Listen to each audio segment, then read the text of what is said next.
This is OMS Voices, an Amos podcast. I'm Bill Klaproth, and today we're discussing an exciting new public service campaign that's all about ensuring your child's oral health is on the right track. It's called Milestones Met Healthy Teeth Set. Visit specialists at age 1, 7, and 15. As parents, of course, we want to give our children the best start in life, and that includes good oral health. And this campaign is designed to help parents understand when and why it's important for their children to see oral health specialists at key stages of development. And joining me today are two distinguished guests. First, we have Dr. David Morrison, the president of Amos, who will share insights on how this campaign aligns with Amos's mission and the impact it's expected to have. And we also have Dr. Jazz Dillon, the chair of the committee that developed the idea and messaging for this campaign. Dr. Morrison and Dr. Dillon, welcome. Thank you. Thank you, Bill, for having us here again. We're so excited. It's a pleasure to be here. Absolutely. I love talking to both of you. So, Dr. Dillon, let me start with you. Can you explain the inspiration behind the Milestones Met Healthy Teeth Set campaign and why the specific ages of 1, 7, and 15 were chosen for specialist visits? And how did you involve two other dental associations in this? Well, sort of coming back and stepping back and thinking about our committee, where our committee really looks at outreach to the community and our profession, one of the things we all see in our services as oral maxillofacial surgeons is the pediatric population who comes in with decay or crowding, and the parents then say, hey, we didn't know. And oftentimes patients will have unnecessary extractions too early for things that potentially could have been preventable. And so part of this campaign was, hey, we need to educate our public. And that's where this started. So it's my understanding these ages are based on recommendations from the respective healthcare associations. For example, the American Academy of Pediatric Dentistry recommends a child's first dental visit take place either when their first tooth appears to about their first birthday to establish a home base and can include checking growth and development. And then the American Association of Orthodontists recommends all children be screened at around age 7 to evaluate if a problem exists or is developing. Now, some issues, of course, may be obvious, such as misaligned teeth, an overbite, an underbite, or a crossbite, but others can remain undetectable by the untrained eye. So what about Amos? Well, yeah, the American Association of Oral Maxillofacial Surgeons, we typically recommend evaluating for third molar wisdom teeth at around the age of 15. And why do we do that? At this age, you can kind of assess development. Do they need the eruption sequence? Are they ectopic? Is there pathology there? And that allows us to accurately assess when they need to come out and if they need to come out. And it's an appropriate age, and it's something that pretty much every oral maxillofacial surgeon does on a daily routine basis. And it just made logical sense for be able to educate parents on the proper sequencing, and once again, if and when they need to come out. Amos decided basically to work with the Academy Pediatric Dentists and the American Association of Orthodontists because we all have a vested interest in oral health. Absolutely. I love the milestones end of this because it's easy to remember. So with my kids, it's like, at this age, we have to do this. At this age, we have to do this. And quite frankly, I don't remember any oral campaign like this where I would remember to check out my children's teeth. So this is a great way to give parents a head start on giving their children great oral health. And the milestones is an easy way to remember it. So I think this is really great what you've come up with. And I'm sure will be helpful for parents so you don't have the parent walking in, Dr. Dillon, saying, I didn't know. So this is a great way to really educate them. And Dr. Morrison, from a broader perspective then, how does this public service message align with Amos's overall mission to improve public health, particularly for children? Well, the mission of Amos is to ensure patient access to safe and effective care.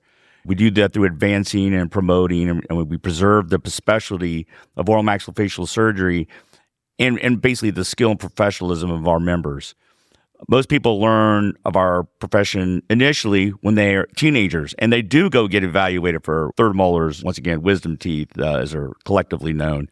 The opportunity to take care of patients before problems arise is very critical, and that hence where the age around 15 comes from. And our association believes very strongly in this mission. And we commend Dr. Dillon and her committee for bringing this forward and collaborating. It goes right in hand with our mission of our association to collaborate with other associations. Yeah, these milestones, again, are great. So, Dr. Dillon, let me ask you this. Let's talk about the messaging and spreading the awareness. Could you walk us through the process of developing the storyboards for these public service messages? And what were the key considerations in making the videos relatable and impactful for parents? Yeah. So first of all, I really want to give a shout out to our committee members because we spend a lot of time sitting there and discussing, and it's hours and hours of work, including our immediate past, everyone, our president right now. They are on this committee as well, and they roll through it, and we sort of roundtable ideas. This is one of the latest of many that we've done. We've talked about tooth injury, mouth guards, cancer, HPV, things that the community needs to know as a whole, and they've been very successful and very important for outreach to our society. Well, this latest one was, again, roundtabling and thinking about our pediatric population. So in this campaign, we decided that this was a perfect segue into our next level. We'd done a bunch of PSAs on adults. Why don't we now focus on our pediatric population? And a lot of time was spent in the 1, 7, 15 and Milestones. And as you've just said, it's very catchy. We spent so much time just designing the logos and the details and the font and having a lot of experts weigh in. And then as we moved forward and we want to have quick videos that the public engages in. So is it at the age of 1? What's a important milestone? Taking your first steps as a baby. And then at 7, we could have had them on a bike and then segued it with, we don't want them to fall off the bike, but parties are a big deal. The cake and blowing a cake. And then 15, irrespective of where you are in the country. I'm thinking about my own son. My son had a sort of temporary driving license at the age of 15. It was a big deal. Yeah. And so, your first ride in the car with your parents sitting next to you, and all parents can engage with those ages. And certainly people will say, well, I see them at 16, I see them at 14. This was a sort of very roundabout ages that I think that the whole society can relate to. And that's where it sort of evolved. It took months of hard work, but we're very proud of the logo and the campaign moving forward. Yeah, and as far as the videos go, I can see where video would be appealing to them. Is that right? Very much so. And it's quick, it's easy, and it's very engaging. Yeah, I love it. I think that's a great idea. And Dr. Morrison, so then why is it so important for children to visit oral health specialists at these specific life stages? And what potential issues can be addressed by early intervention? We've been talking about, hey, we need a campaign, and this is a great way to do it. Through this campaign, what can we help solve? What can be addressed if parents follow this campaign 1, 7, 15?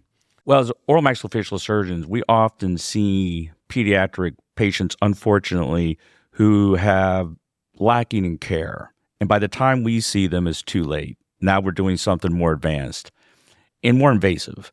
Ideally, we would have gotten to them at an earlier age. I can't tell how many practitioners probably have the same encounter that I have. I see a patient, and I said, I wish I could have reached out and caught this 2 years ago. Would be much less invasive to your child. For pediatric dentists, the issue of early detection, issues of caries, of poor home care, of anxiety. That younger population, by the time they reach us, are often terrified because they've been tortured, so to speak. And it's from their perspective that they perceive that. But by reaching out to them when they're 1 and being able to introduce them into the oral care, it's not so big, bad, and scary. It's not so big, bad, and scary. You don't have somebody over top of you that's going to hurt you. And then you have the other side of that. Not only are you able to foster a relationship with the child, you also have parental education. This is what you need to do to optimize your child's oral health. Yeah, that's a great point. Kids don't come with manuals, so it's patient or parent education is important as well. This is a benefit for them too. And then the next segue is obviously the orthodontist in this. And when you think about orthodontics, it's not just teeth are straight. There's so many portions of teeth are straight when you're a 7-year-old. A 7-year-old are all around that, what we call mixed dentition phase, where the adult teeth are starting to come in. There's still some baby teeth. And the introduction to orthodontics there is that the orthodontist can pick up early on, hey, maybe this child has a growth-related issue. Maybe they're going to get what we call an underbite, an overbite. Is there something going on with the joints? So they're going to have a facial asymmetry. Is there something we can do to prevent more, say, costly or invasive treatment as this child grows? And what if they have a habit? Parents, is it a soother, or they're sucking their thumb, or they have some other habit that's causing destruction to the teeth or causing a maladaptation of the jaws? These can be picked up very early on and actually can be, for parents who are worried about costs, can also help costs in the future because it can eliminate some very early problems that haven't been picked up, and including snoring, mouth breathing because the dentition is in the wrong position, or the bite is off, so your child is vulnerable to falling down and fracturing a tooth because they're in what we call the bucky teeth, the class 2 occlusion, where the teeth are more vulnerable because maybe they were sucking their thumb. So this is where the orthodontics comes in at that critical mixed dentition phase. I've talked too much. I'm passing over to our president. No, she makes a great point. By intervening and catching these issues early, you can do much less invasive procedures on these children and make it a better experience, less costly experience. It just makes, honestly, perfectly logical sense to proceed that manner. Well, this follows the prevention is the best medicine, right? And it certainly holds true with oral health as well. So that's why I think this campaign is really going to be a winner. And Dr. Morrison, so then speaking of this campaign, how do you think this is going to influence public awareness about the role of oral and maxillofacial surgeons in children's healthcare? We don't think of the OMS early on in a child's life per se, but this really could change that as well, especially in contrast to general dental care. Is that right? That is correct. The campaign really does emphasize that OMSs are specialists with advanced training in complex dental and facial issues, really beyond what the routine dental care is. We have the capability of assessing early detection of problems. Let's just talk about wisdom teeth, typically developing in the teenage years. And an OMS can use x-rays and clinical exam and assess whether they're really likely to be impacted or cause problems in the future, or you have some evidence of pathology. And by doing that, we really do a great job of preventing future problems and future complications.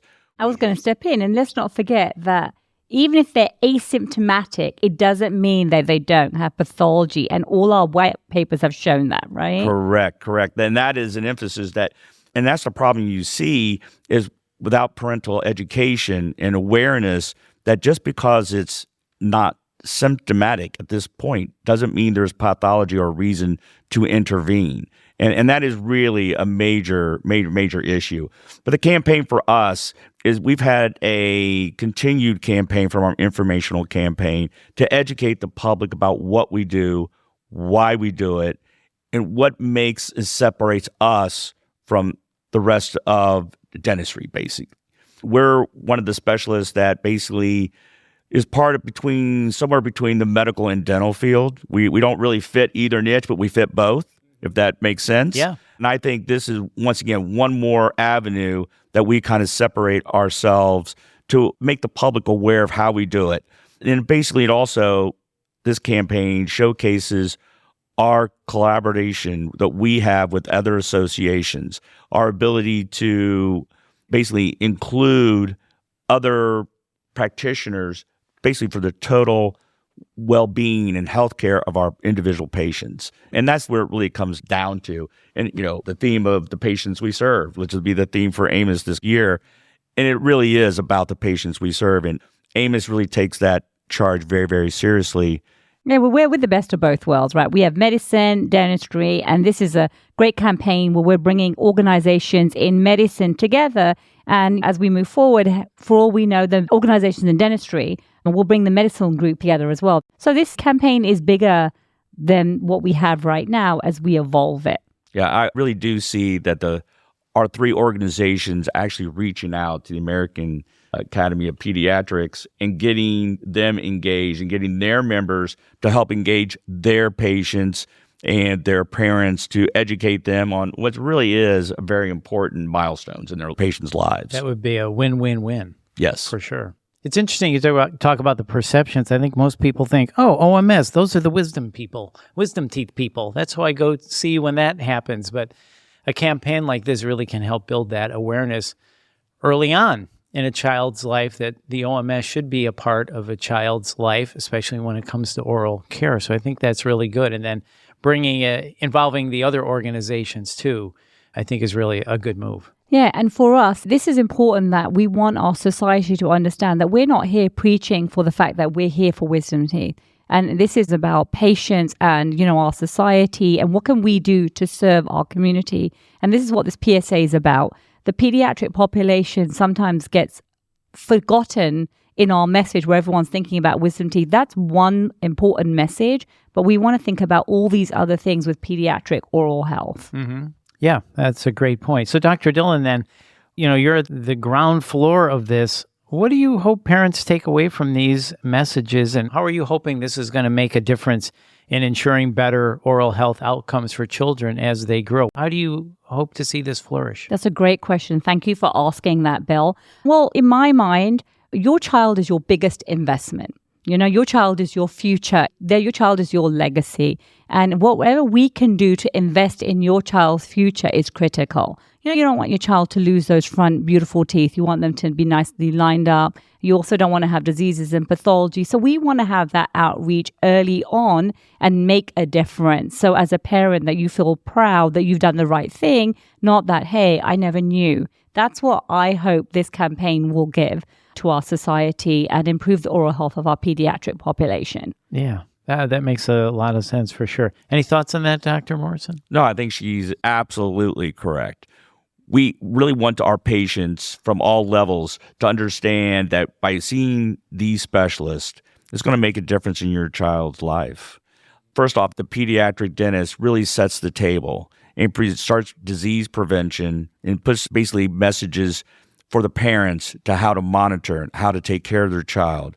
And then the orthodontist can get that early intervention and look for growth and ectopic eruption sequences. That could be a very simple intervention, and they'll involve the surgeon at that point if necessary. And then we can then evaluate at that age, a critical age with wisdom teeth and third molars. Once again, it's the next level and just to help protect. So we're all three together taking care of that patient and educating that parent. And once again, I totally agree. I think about my own children and grandchildren and how critical it would be to me, or how devastating it would be to me if I let something and I ignored it simply because I didn't know. All I had to do was a simple check, and it could have been a simple intervention, and I let it go to something that ended up being something much more. Right. Yeah, we want to have families feel empowered to answer the questions that they may have and know when to see a dental specialist, and find the information on our website, milestonesmet.org. That is great. I love it. Milestonesmet.org. Those are such great thoughts. I mean, you don't want a parent feeling guilty like, oh my God, look at my child's teeth. I blew it.